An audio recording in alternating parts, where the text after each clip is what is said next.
Em nome do Pai, do Filho e do Espírito Santo. Amém. Ave Maria, cheia de graça, o Senhor é convosco. Bendita sois vós entre as mulheres. Bendito é o fruto do vosso ventre, Jesus. Santa Maria, Mãe de Deus, rogai por nós, pecadores, agora e na hora da nossa morte. Amém. Rogai por nós, Santa Mãe de Deus, para que sejamos dignos das promessas de Cristo para sempre. Amém. Em nome do Pai, do Filho e do Espírito Santo. Amém. Muito bem, uma alegria mais uma vez estar aqui partilhando com vocês essa formação tão importante a respeito do tratado da verdadeira devoção à Santíssima Virgem Maria, especialmente o tratado escrito por São Luís Maria Grignot de Montfort, né? Uma consagração, como a gente já disse, especial, né? Ímpar, que a Igreja nos ensina através deste grande santo. Hoje a gente vai falar sobre o dogma da virgindade perpétua de Maria. Você já deve ter visto o vídeo anterior, onde a Jordânia já iniciou o assunto sobre um dogma que é uma verdade de fé e que é uma verdade que nós não podemos contestar.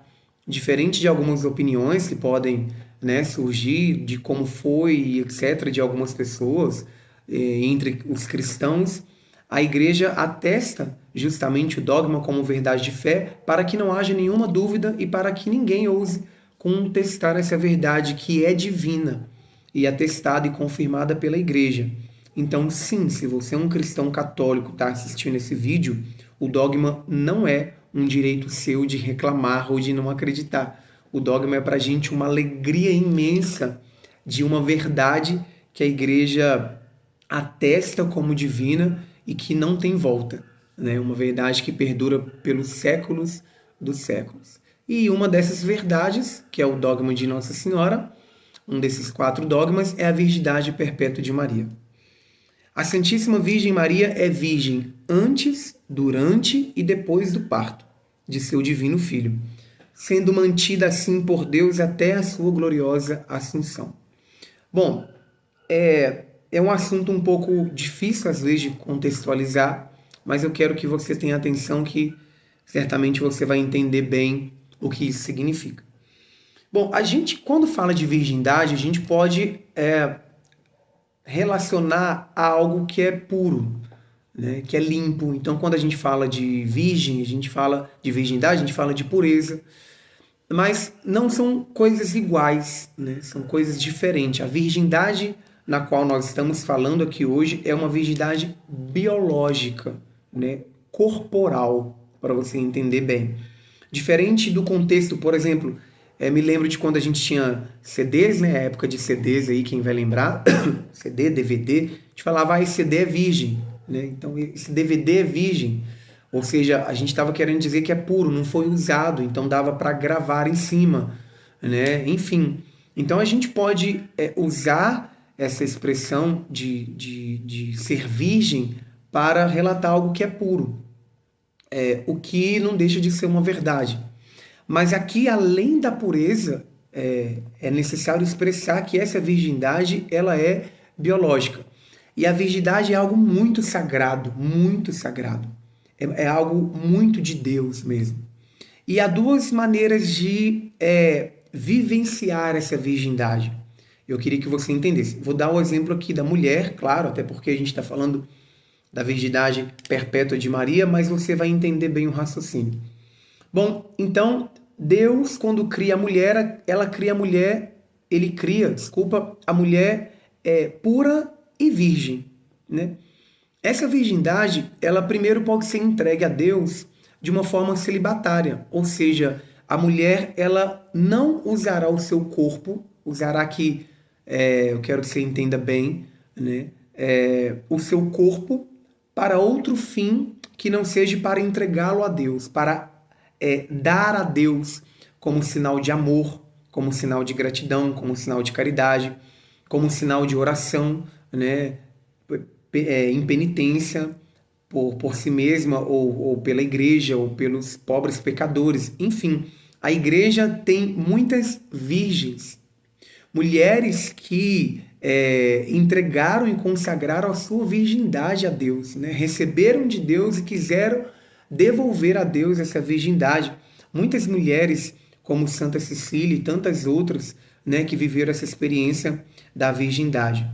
E Maria é a Virgem das Virgens, aquela que Deus não só escolheu na sua pureza, na sua virgindade, como também, claro, desde a sua infância entregou essa virgindade a Deus. E a outra maneira de se entregar essa virgindade, que é também uma forma sagrada, é dentro do matrimônio. Então veja como que o matrimônio ele é tão belo. Aquela mulher que biologicamente é uma moça virgem, né? Ela então, depois do matrimônio, de receber o matrimônio, vai então ter uma relação sexual com o seu esposo. E essa relação sexual, ela não é só entre o homem e a mulher, mas é uma relação, isso eu digo dentro do casamento, do matrimônio. É uma relação entre o homem, a mulher e Deus, né? Por aí você vê qual é a maior diferença de um matrimônio para o casamento, como as pessoas falam, né? Por isso que é tão importante o matrimônio dentro da igreja, o casamento, casar-se na igreja. Por quê? Porque quando você casa dentro da igreja de forma legítima com o esposo, com a esposa, ali não são dois, mas são três, né? Deus se deita com aquele casal, ama naquele casal, realiza a sua obra salvífica naquele casal, né? Então isso é maravilhoso. Então você que é casada, entregou também a sua virgindade no seu casamento para Deus, através do seu esposo, da sua esposa. E hoje continua entregando a sua vida, né, o seu corpo, que agora é um só com o seu esposo, com sua esposa, para Deus, né, para a santificação dos dois e para a vida de santidade do casal. Então veja, isso é maravilhoso. E trazendo isso para Nossa Senhora, é importante ressaltar que Maria se casou com José, né? Eles eram casados, ela estava prometida a José.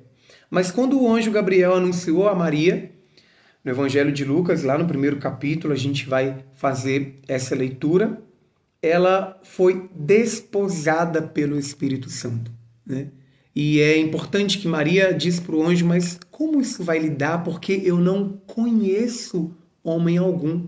Ou seja, Maria que guardava, né? Claro, ainda guardou, mas até aqui nesse evangelho, para você entender, guardava o seu corpo, não tinha se deitado com qualquer homem, não teve o conhecimento da relação sexual, né? Virgem, e por isso o anjo disse, a Deus nada é impossível. Então, não aquietes o coração, ou melhor dizendo, aquete o coração, né? Que não se perturbe o vosso coração. E Nossa Senhora, então, recebeu de Deus essa graça do Espírito Santo, de conceber o seu divino Filho e manter a sua virgindade. Biologicamente falando, hoje é impossível que uma mulher tenha um filho e continue virgem, né?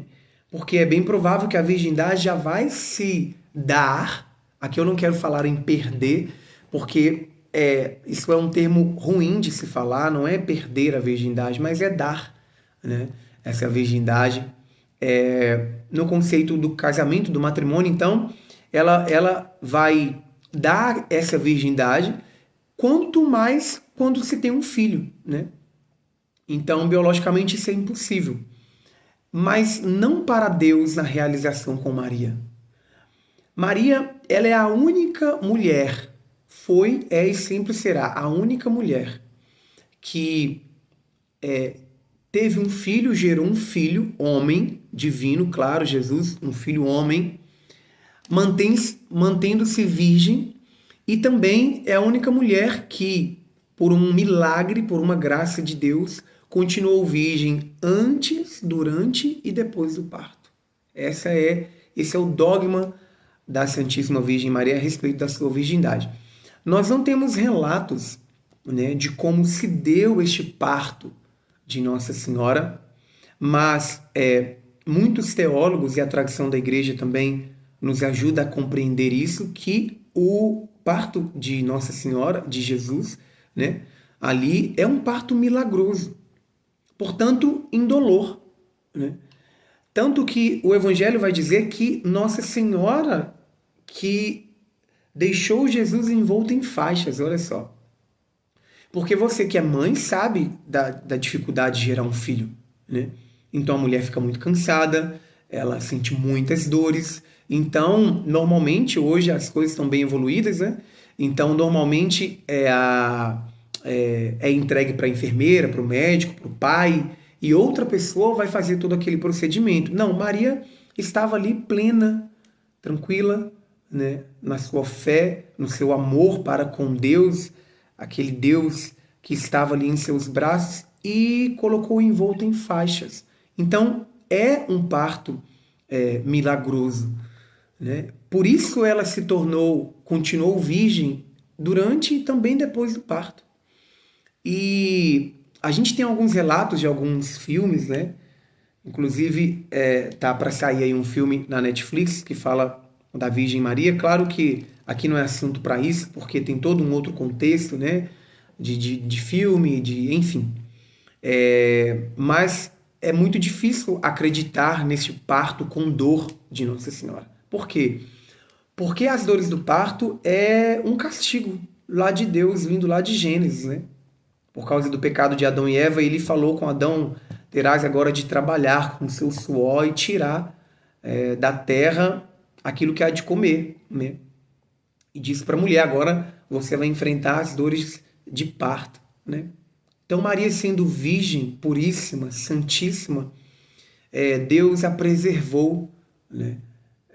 Dessas dores e também a preservou com a sua graça, a sua virgindade. Não que para Maria isso fosse um problema, né? Porque certamente se Maria tivesse de entregar a sua virgindade a Deus através de São José, isso seria maravilhoso também. Mas isso não aconteceu. Então, Nossa Senhora e São José, em resumo, não tiveram uma relação sexual, né? Como nós casados temos a relação sexual unitiva e procriativa. Não, o Filho de Deus, ele vem do alto da graça do Espírito Santo. A sombra do Altíssimo cobriu Nossa Senhora. E o fato da gente chamar Virgem Maria, né, é importante. Eu estou aqui com aquele livro que em uma formação eu coloquei para vocês para vocês lerem, né, a Virgem Maria e o Diabo nos Exorcismos. Então, toda vez que a gente lê Virgem Maria, quando a gente reza, minha Virgem Maria, está aqui o tratado da verdadeira devoção à Santíssima Virgem. Então, todas as vezes que a gente está falando da virgindade de Maria, nós estamos falando que biologicamente, sim, ela foi, é e sempre será a Virgem das Virgens, né? Aquela que Deus preservou a sua virgindade e por isso é uma graça de Deus. Nós aqui não estamos exaltando a virgindade de Maria por ela mesma, mas por uma graça maravilhosa da parte de Deus. Um amor esplêndido de Deus por Maria e também por nós, por nos dar essa graça de fato, compreender como Deus é grande, como Deus é poderoso, né? E então que você creia nessa verdade de fé, né? Não permita que, às vezes até inconscientemente, a gente fica pensando, fala, mas meu Deus, como isso é possível, e etc, etc, porque Satanás é muito astuto, né? Vai colocando as coisas para tirar a nossa atenção, e como diz a palavra, o justo vive pela fé. Então você deve crer nessa verdade, nesse dogma a respeito da Santíssima Virgem Maria. Maria é virgem antes, durante e depois do parto, e para sempre vai ser a Virgem Maria. Então quero te convidar nesse momento a rezar a essa Santíssima Virgem, né? A pedir a ela a graça de, talvez agora não mais biologicamente, né? Mas agora do fundo da nossa alma, do nosso coração, agora sim, no sentido puro da palavra, pedir a Deus a graça de tornar-nos novamente virgens, puros, né? Hoje a impureza, ela tomou conta da humanidade, né? Tomou conta dos pensamentos, das intenções, das ações das pessoas. E o que nós precisamos pedir da Virgem Maria é a graça da pureza. Se a gente for voltar aqui àquela consagração que a gente reza a Nossa Senhora, ó minha Senhora e minha Mãe, eu lhe ofereço, né, inteiramente todo o meu ser, vos consagro hoje os meus olhos, meus ouvidos, minha boca, meu coração. Consagre hoje a ela, né, os seus sentidos. Ela é a Virgem das Virgens, preservada do pecado. Ela certamente quer nos dar a graça de sermos puros, sermos santos e lutar, porque o Evangelho é claro quando diz que só os puros verão a Deus. Então peçamos a Nossa Senhora a graça e o dom da pureza. Peça por você, peça pela sua casa, para a sua casa, peça pelos seus filhos, né, para o seu esposo, para a sua esposa, para os seus pais. Né? Rezemos por aqueles que entregaram essa virgindade a Deus de forma celibatária. Rezemos pelos padres, pelos sacerdotes, pelos religiosos, por todas as religiosas, mulheres que entregaram a sua virgindade a Deus.